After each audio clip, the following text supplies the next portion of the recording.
Hello friends, welcome to my new blog. আজকে দেখো তোমাদের সঙ্গে একটা নতুন রেসিপি শেয়ার করবো বলে এসেছি। এটা হচ্ছে একদম খুব সিম্পল সাদা মাটা, মানে গরমের জন্য খুব ভালো। সেটা হচ্ছে দেখতেই পাচ্ছ, আমার কাছে রয়েছে হচ্ছে চারাপোনা মাছ, আর তার সঙ্গে রয়েছে হচ্ছে লাউ শাক, পাতাগুলো এরকম, তার সঙ্গে বড়ি, আর রয়েছে হচ্ছে একটা বেগুন, আর টমেটো, কাঁচা লঙ্কা তো অ্যাজ ইউজুয়াল আমি ইউজ করি। তো চলো তোমাদের কাছে দেখাই এই লাউ শাক দিয়ে কিভাবে চারাপোনা মাছটাকে আমি রান্না করব। এই রান্নাটা করতে একদম কম তেল লাগে। দেখো আমি তেল দিচ্ছি, জাস্ট তেলটা একটু গরম হলে আমি ফার্স্টে মাছগুলো ভেজে নেবো। আজকে অ্যাকচুয়ালি অনেক কিছু আইটেম নিয়ে বসেছি, আজকে আমার ডে অফ থাকে। তো জেনারেলি মেয়ের খুব মানে আবদার থাকে, এটা করে দাও ওটা করে দাও। খায় খুব কম, কিন্তু আবদারটা অনেক বেশি থাকে। তো একটু ইচ্ছা আছে চিকেন স্ট্রু বানানোর, একটু ইচ্ছা আছে চিকেন একটু কষা বানানোর, আবার কখনো ইচ্ছা আছে যে এই মাছটা করছি। এই মাছটাও খুব একটা খাবে না আমি জানি, কারণ ও ভীষণ মানে মাংস হলেও একদম মাছ খেতে চায় না। আর ওদিকে দেখো আমার তেলটাও গরম হয়ে গেছে। ততক্ষণ মাছটা যতক্ষণ ভাজবো ততক্ষণ আমি সবজিগুলো কেটে নেব। মাছে একটু নুন হলুদ মাখিয়ে নিচ্ছি।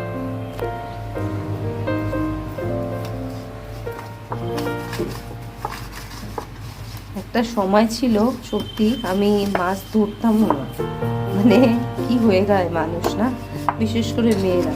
মানে আমাদের ছোটবেলার মাছটা যদি মাদের দেখতাম হাতে নিয়েছে কিংবা কিছু, ওফ কি ঘেন্না পেতাম। এ মা, মাছ হাতে ধরেছো, মাছ হাতে ধরেছো, যেন একটা বিশাল ব্যাপার হয়ে গেছে।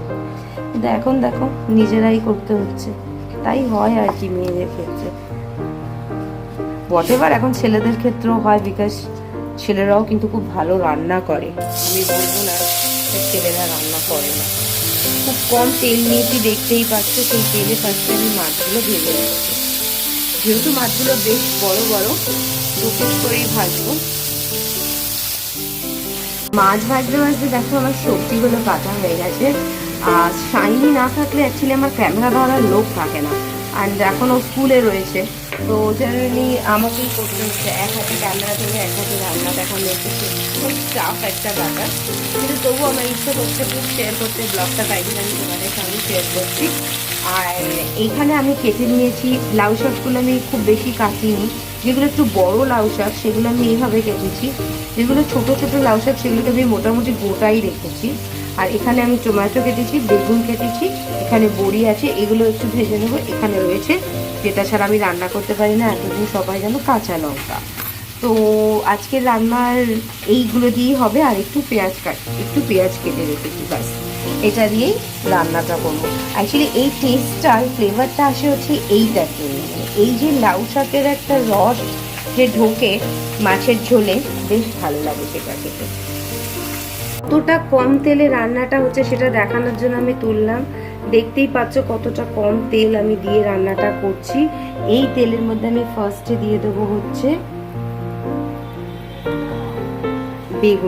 বেগুনগুলো আমি একটু ভেজে নেব অল্প করে।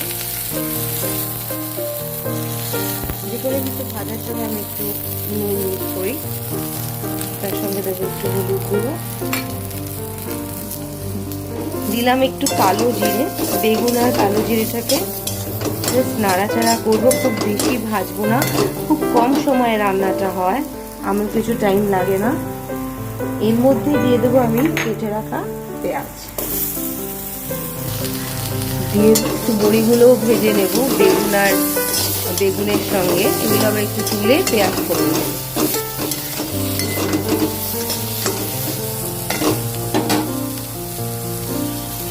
দেখো খুব কম তেলে হচ্ছে বলে তেল কিরকম টেনে নিয়েছে। দেখো তেল নেই বলে একদম শুকিয়ে গেছে। আমি তার মধ্যে দিয়ে দিচ্ছি কাঁচা লঙ্কা কুচিগুলো,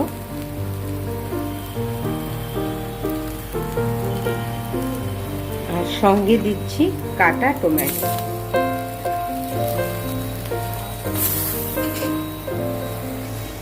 আঁচটা একদম কমিয়ে দিয়েছি।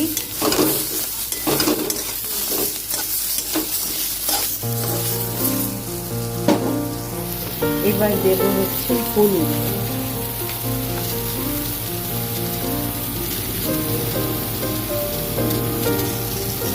অ্যাকচুয়ালি নুন হলুদ ছাড়া খুব একটা মশলা এটাতে পড়বে না, বিকজ এই যা ফ্লেভার আসবে এই লাউয়ের শাকটা দিয়ে আসবে। তো আমি একটু নুন আর হলুদ পরিমাণ মতো, আমি যেহেতু যা যা সবজি ইউজ করেছি আমি দেখালাম, অনেকে এখানে আলু কুমড়ো দিয়েও করতে পারো, অনেকটা লাউ শাকের মতন হবে, শুধু মাছগুলো এক্সট্রা করবে আর কি। তা আমি এইভাবেই করছি।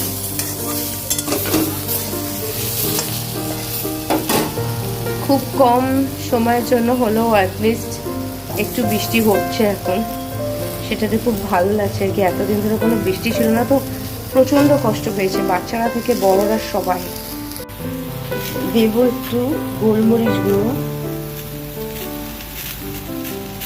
যেহেতু আমি লঙ্কার গুঁড়ো ইউজ করবো না, টেস্টটা তো আনতে হবে, মানে ঝোলের একটা টেস্ট তো থাকবে। এর সঙ্গে যাবে হচ্ছে একটু আদা বাটা,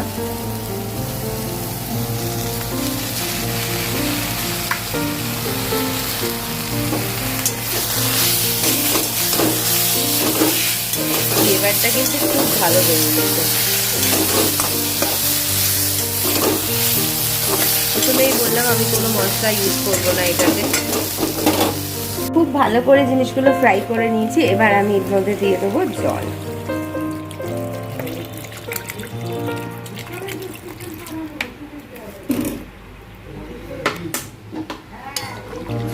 দেখতেই পেলে আমি কি কি মশলা দিলাম, নুন হলুদ, পুরো সবজির একটা টেস্ট, আর একদম জ্যান্ত মাছ ছিল, পরে ইটস ইয়াম্মি। আমার মনে হয় খুব ভালো হবে। দেখো আমার ঝোল ফুটে গেছে যথারীতি, আমি এবারে এই লাউ শাকগুলো দিয়ে দেবো।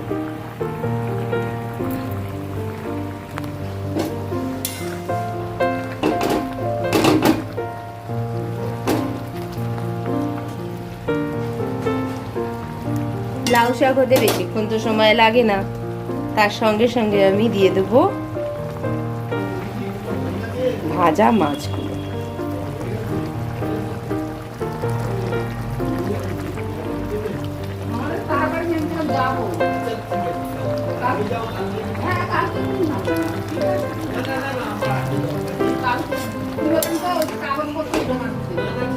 এই যে মাছগুলো সেদ্ধ হচ্ছে, বাড়িতে অ্যাকচুয়ালি কথা বলছে সবাই, তার মধ্যেই ব্লগ চলছে। মাছগুলো ভালো করে সেদ্ধ হয়ে গেলে